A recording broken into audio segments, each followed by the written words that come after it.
Alan Hills, and welcome to the College of St. Rose's movie review and discussion podcast, Cutting to the Chase, brought to you by the Campus Radio Club, Radio St. Rose. Christmas time is pretty much here, and I'm so excited because this will be my first Christmas-themed podcast. As far as all the marketing and the advertising is concerned, Christmas is just about here, so I thought, why not just do a Christmas movie? Why not talk about a Christmas movie? And plus, there's a great new Christmas movie out right now, so it should be fun. Another unique part of this podcast is that I'll be transitioning my focus from the movie theater to the TV set. I'm actually going to be talking about a TV movie as opposed to a theatrical release. And TV movies can occasionally be pretty good, especially these days. A lot more thought has been put into them and a lot more money has been put into them. So I have a perfect opportunity to do that right now. So here's the rundown. Sometimes you have to look outside the cinema to find filmmaking gold, especially when it comes to Christmas films. For the past few years, there really haven't been any good Christmas films, if you think about it, not since maybe Elf even, I think, way back in 2003. Every other Christmas movie since then has been pretty iffy, but I did enjoy Daddy's Home 2, which came out last year. That is a pretty good Christmas movie. It's a little slapstick wackadoo, but it is pretty funny. But still, there hasn't been a good, charming, family-friendly Christmas movie in a really long time, so it is disappointing. And that was only the case until recently, which is the whole point of this podcast. But it means so much to me to be talking about Christmas entertainment right now, because Christmas entertainment really is the reason why I'm in communications. As a child, all my influences in creation and performing have come as a result of Christmas entertainment. It really is very special to me, especially with, the movies. One of my favorites as a kid was, the first Santa Claus, even though they made 3. None of them are really as good as that one. And even though I loved all of them, I watched the first one religiously. And let me tell you, I could recite it back and forth. It's one of my all-time favorites. And I gotta tell you, I just love Tim Allen. He's a super funny guy, and he makes great stuff. So yeah, that was one of my huge inspirations.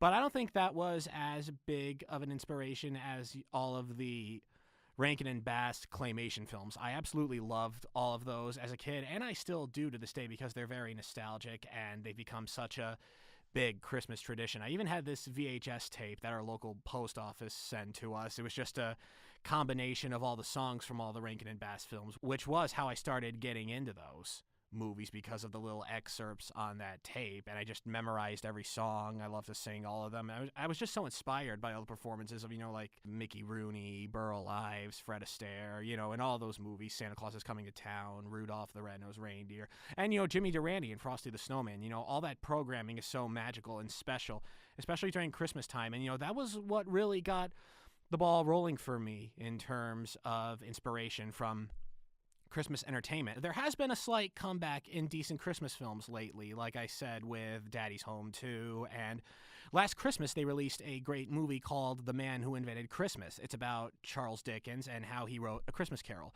Dan Stevens from Downton Abbey plays Charles Dickens, and he's just incredible. And it's interesting because the movie shows Charles Dickens writing the book while he's envisioning the characters, and in a sense he kind of talks to them, and he gets information out of them and converses with them, and it's really great. And what's even better is Christopher Plummer is Ebenezer Scrooge. Christopher Plummer is right where he belongs in that movie as Ebenezer Scrooge, because it's a grand old return to that Captain Von Trapp meanness that, we all love him for so much. The Sound of Music is probably his most iconic movie, and to see him back as that kind of character was really, really cool. But I highly recommend you watch The Man Who Invented Christmas. It's beautiful, it's well acted, it's well made, and it's just Christmas entertainment at its very best.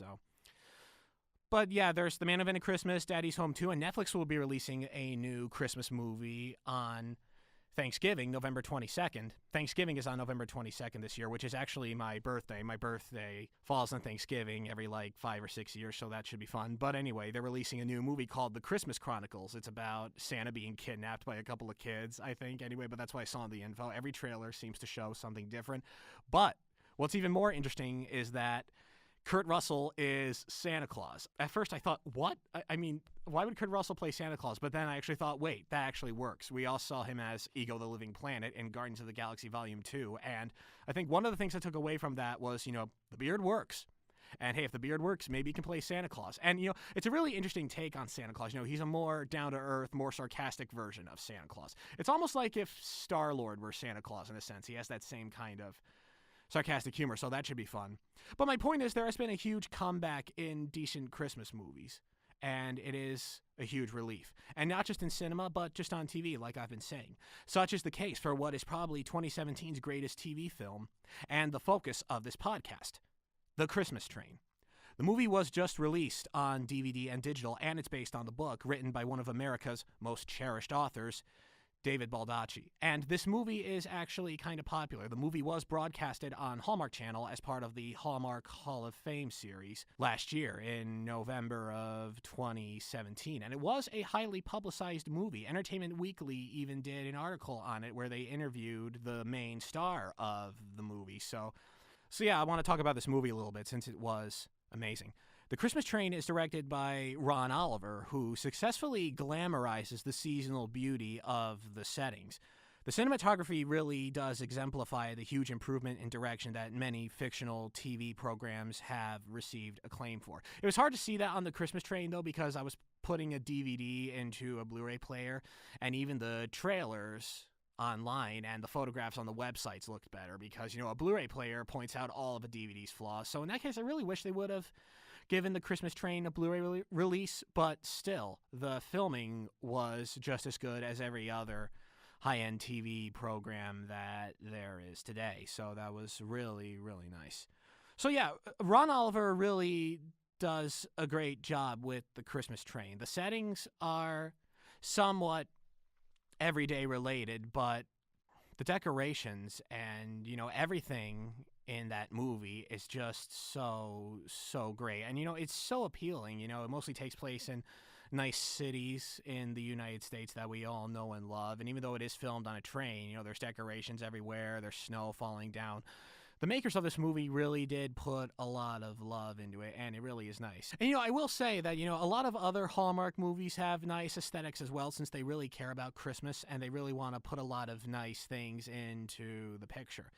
In fact, I think the first full-length Hallmark movie I saw was way back in 2006. It's one of my favorites to this day. It's called The Christmas Card. It takes place in Nevada City, Nevada, and the main family in the movie owns a lumber mill in a small town, and, even there, the mise en scène was beautiful. I mean, there was snow, there was Christmas decorations. The family lived in this beautiful log cabin. So I will say that Hallmark has a lot of visionary directors and producers, and they really do know what they're doing. And The Christmas Train was Hallmark Channel at their absolute best, even though they are all equally pretty.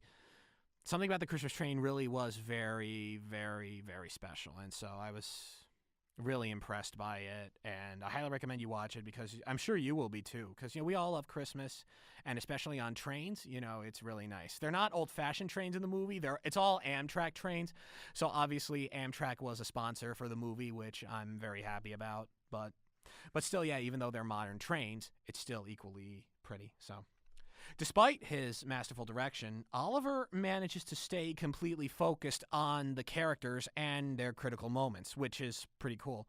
Another important factor behind this film's appeal is that it's part of the Hallmark Hall of Fame series, which has been around since the 1950s, where TV films have the same budgets as theatrical releases, which only proves my point on how many TV programs these days have been given better production value. So naturally, this movie is a complete delight to look at, as I said before, and Hallmark really knocked it out of the park with this one. So, in addition, the film has an all-Hollywood lead cast, which is incredibly rare for Hallmark movies. And, I think that's the reason why it was so highly publicized in the way that it was. But I think even if it didn't have an all-Hollywood cast, the movie still should have been publicized in such a, widespread fashion. But still, the main star of the movie, I'll reveal him in just a moment, said in the Entertainment Weekly interview that, Hallmark is trying to up their game by including all these stars. And he said that even though they didn't have to do that, it is a good strategy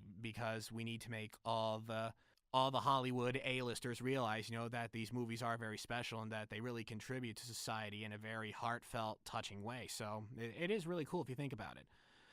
But anyway, the film specifically stars Dermot Mulroney, the main star, along with Kimberly Williams Paisley, Joan Cusack, and Danny Glover, who all deliver passionate interpretations of Baldacci's literary characters. And I will admit, I bought the book over the summer, and I read a little bit of it. I bought it on Amazon, an original hardcover edition, which you can barely find anymore. It was really nice. But for some reason, I waited until the middle of the college semester to try and read it. And I got about halfway through it until my vision got blurry.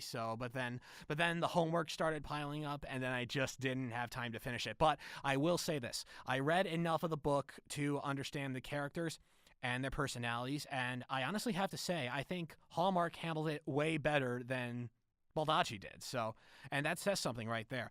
And also, the cast is really special to me because it is nostalgically appealing, because I know all four of these lead actors from other movies that have been huge inspirations to me over the years, and to see them all coming together was really, really special. And I want to talk to you a little bit about that. Dermot Mulroney and Danny Glover were in the same movie at one point in the early 90s, although they were never in a scene together, because Danny Glover was the star where Dermot Mulroney was, just the main jerk. So, but anyway, the movie was from 1994, I believe. It might have been 1993, but it's called Angels in the Outfield. It is undoubtedly my favorite live-action Disney movie, and it still is to this day. I really love it. In fact, I just bought that movie on DVD after like 10 years of not watching it, so it was really special. And Joseph Gordon-Levitt is like 10 years old in the movie. And the baseball team is the California Angels. They're a baseball team that's doing really poorly. So, and Angels start helping them out to win the game. Christopher Lloyd is the lead angel who occasionally talks to Joseph Gordon-Levitt's character, Roger. Roger's the only one who can see them. And everyone else has trouble believing him. And Roger eventually gets to meet the coach of the baseball team, played by Danny Glover. And at some points, he has trouble believing Roger, but along the way, he starts to believe him a little more the more successful the team becomes. And still, it is just a beautiful, amazing movie. And, Roger's a foster kid in the movie, and the real dad, the mean, crappy dad, is played by Dermot Mulroney, and he is a real jerk, let me tell you. And honestly, I didn't even remember Angels in the Outfield, because it's so not Dermot Mulroney. He is the anti-Dermot Mulroney in that movie. Like, he's got shaggy hair and, a mustache and biker clothes, and plus, he was never in a scene with Danny Glover, so I never thought of that. My dad even had to remind me of that. But still, it was very special. Angels in the Outfield was a huge inspiration to me, as a lover of films and a filmmaker, and it still is to this day, as I said. And, just to see these stars coming again together in a Hallmark movie at, older ages it was just amazing. And they both played great characters, and they get along, and it was just so great, and I just love seeing it. As for the female lead of the movie, Kimberly Williams Paisley, that was special to me because of Father of the Bride. Father of the Bride, the famous remake with Steve Martin and Diane Keaton and Martin Short, was released in 1994. And even though it's not directed by her, it was produced by Nancy Meyers. So therefore, the movie has this usual kind of Nancy Meyers charm, where you love the characters and you love the filming and the direction, because the characters have the best jobs, they live in the nicest houses. So therefore, the story's appealing and stress-free, and therefore you don't have to, feel sorry for the characters. That's how Kimberly Williams Paisley got her start. She's the daughter of the movie who's getting married, Annie Banks, and, Steve Martin just can't stand it. I think, Steve Martin's at his funniest in that movie, and even though he's a very talented comedian, I think Steve Martin's at his funniest, when he's a jerk, he plays a lot of jerks in movies, and, I really think that's when he's at his funniest, and he just can't stand his daughter getting married, but that's not enough to ruin the movie for me. It really isn't, even though I just want to yell at Steve Martin in times I'm watching that movie, just to be a good guy and support his daughter, The Nancy Meyers charm in that movie is just enough to make me forget it and enjoy it. Father of the Bride is another big inspiration to me because, it is magical in a sense. The mise en scène is very glamorous. It's very beautiful and still. So, to see Kimberly Williams Paisley pop up in a similar kind of movie with an equally beautiful mise en scène was pretty special, and it was so great to see her in this movie. And her chemistry with Mulroney was just brilliant, so... Yeah, I really loved that aspect of it. And last but certainly not least, seeing Joan Cusack in this movie was really cool because because of Toy Story 2, I have to say, as silly as that sounds. But growing up, Toy Story 1 and 2, and even 3, when I was around 15, those movies were huge inspirations to me as well. Everyone loves Toy Story. I don't know of a single person who doesn't. Just to hear her voice in that movie and, to see her, is great. I love every character in Toy Story. Jessie is particularly funny and iconic, so the entire cast of this movie was nostalgically special. I don't get to see a cast like that much too often, so yeah, it was a really emotional experience for me. I loved every minute of it, and I hope to see more movies like that aside from the Marvel Cinematic Universe. I think we need to do this in all other kinds of genres where iconic cast members are coming together and, not just characters, because people are familiar with these past experiences, and these kind of memories are enough to make any movie successful. But the Christmas Train certainly doesn't need that to be successful, but still it makes it just as great, so it really was nice to see all these cast members coming together. But anyway, like I said, the chemistry between the actors in the Christmas Train just makes you want to smile. It's very, very brilliant. If you ask me, there aren't enough movies like this where the simplicity of its mise-en-scène is enough to make it great. Okay, I just looked at my script and repeated what I said. I didn't even have to look at it to say that part. That's the beauty of radio, guys. There's a lot of, repetitions. You remember what you say and then you look at the script. And I even might just keep that in there for you listeners, just so you know how it works. But yeah, the movie is really great for all those reasons, like I said, so. And Mulroney even wrote and recorded a great theme song for the movie, and it's really, really nice. Obviously, it's called Christmas Train, and I actually downloaded the song when the movie came out. And it is a really, really nice song. He's just singing, playing his guitar while you hear some sleigh bells and train sounds. It is an appropriately touching Christmas movie theme song. And unfortunately, it is not streaming on Spotify right now. This is usually the point where I recommend to the listener that you stream the song on Spotify. But unfortunately, it isn't for some reason. But the song is available for download on iTunes for only 99 cents, much to Mulroney's satisfaction.